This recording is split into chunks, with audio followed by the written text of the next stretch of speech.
Erion Thomas. And on that big stone over there is the name Erion. That's the name I was born with. And then when I got married, eventually I married a Mr. Thomas, so that's why I'm Clara Erion Thomas.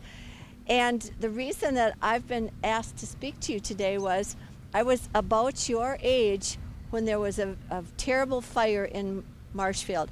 So on that big board you can see I was born in 1876, and the fire then was when I was 11 years old. Now you kids are about 9, most of you, or 10. So I was about your age, and so I wanted you to know what it felt like for me when I was a person your age to go through that horrible, horrible time. So I'm sorry about that lawnmower. It keeps going by and I have to stop or speak really loud for a bit. Well, in 1887, Marshfield only had about 3,000 people. Now today we have about 20,000 people, so it's quite a bit smaller. And the main employer in town was William Henry Upham. He had lots of businesses, including the big lumber yard and a mercantile shop and some other things. But my dad, Mr. Erion, didn't work for him. He had his own business in the downtown area. Now, my dad was, doing pretty well. He owned 2 farms, and he had his downtown business and a house downtown. And one of the farms that he had was where today's fairgrounds are. So we think of that as part of our city now, but at that time it was kind of like out in the country where his farm was. And that summer, the usual thing for me to do was to come home at noon. School was going on. It went later than it does now. Help my mom fix lunch for my dad, and then take it down to his shop and then go back to school.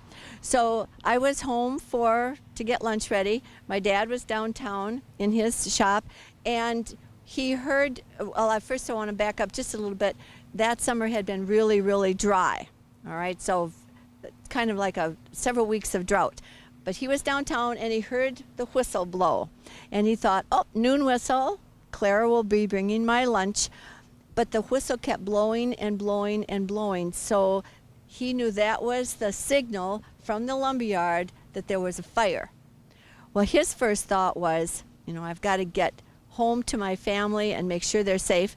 So he went to a big metal safe. Now, a big metal safe is used to hold what? It could be money, yep. And I mentioned to you that he had a lot of property. So he also had things like this, deeds that would show that he owned his farms, he owned his downtown business, he owned his downtown house, and he had a bit of money in there too. And he grabbed a canvas bag that he had, and he stuffed everything that was in the safe into that canvas bag, and he rushed to our house. He said to my mom, get the kids, we're going to get you to safety. So we all piled in a wagon drawn by horses, and he drove us to the fairgrounds, which was our farm. Now there was only, like a mile and a half, couple miles, which you would think maybe wouldn't be the safest place, but this was just, the downtown area was where the businesses were, and then there was this like countryside with trees and farmland, and so we were safe just a couple miles away. He said to me, Clara, I'm only 11 years old, he said, Clara, all of our family wealth is in this canvas bag. Don't let it out of your sight. So, I was kind of scared to think that I would be responsible for this, but I held on to that canvas bag for 2 whole days, when I was sleeping, when I was eating, whatever. I didn't let it out of my sight. Well, my dad was gone. We would hear big booms from the downtown area. We would see flames shooting in the sky. We didn't know what was going on, but we could imagine. So when my dad came back in 2 days, we said, Dad, what was it like down there? He said, well, the bad news is our house has burned down, the one that we were living in, and the fire burned so fast and so hot that in 5 hours, 250 buildings burned down. We said, Dad, what were those big booms that we heard? He told us that they took dynamite and they tried to dynamite the buildings ahead of the fire. Like, here's the fire, here's some buildings. They tried to destroy the buildings in the middle so that the fire couldn't jump to the buildings that were farther on, but it didn't do any good. The fire was so strong and the wind was so strong that it was carrying the flames to the next buildings, even though they had tried to make a fire barrier. Well, the lucky part was nobody had died in the fire, even with all this property damage.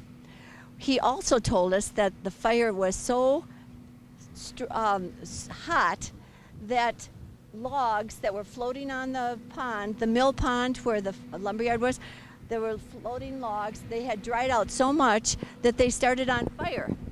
So here you've got logs in the water and they're burning.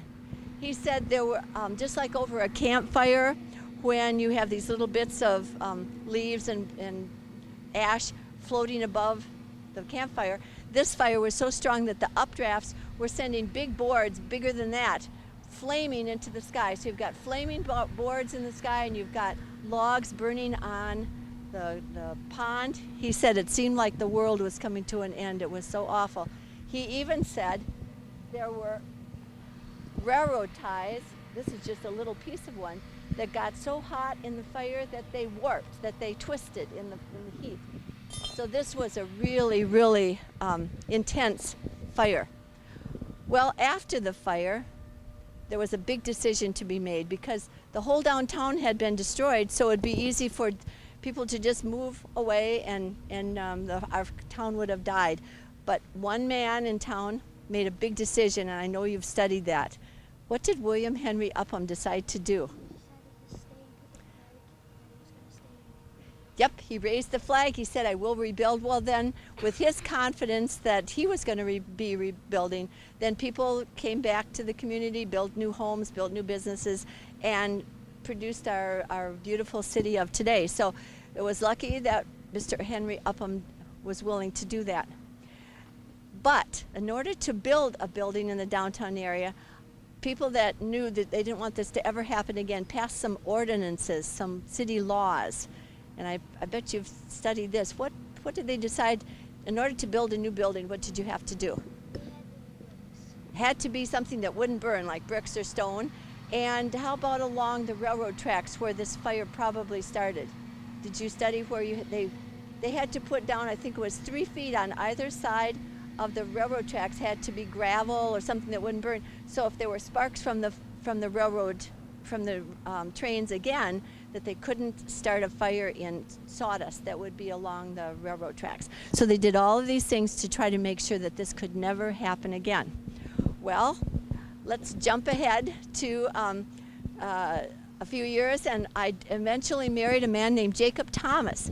And he had a small grocery store in the downtown area that is today the Senior Craft Shop.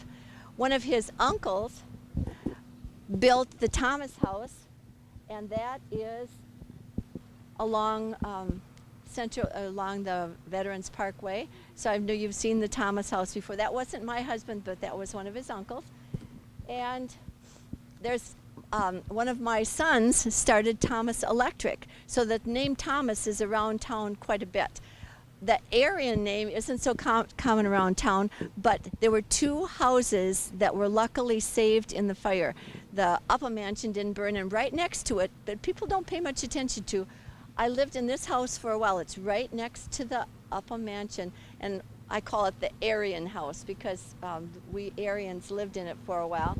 And so those 2 houses were spared because somehow the winds changed just enough to keep the fire from hitting the Upham Mansion, and although I understand some of the glass in the windows broke, but nothing started on fire. So this house and the Upham Mansion were spared in that fire.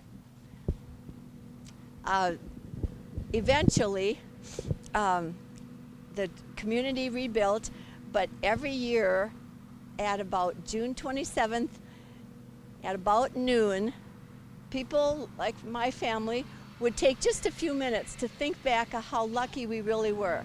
Nobody died in the fire.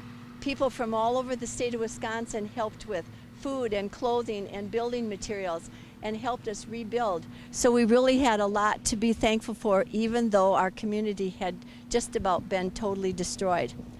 So that is my story. I'm Clara Erion Thomas. My family name was Erion, my married name was Thomas, and today you can find all sorts of evidence about the history of my family.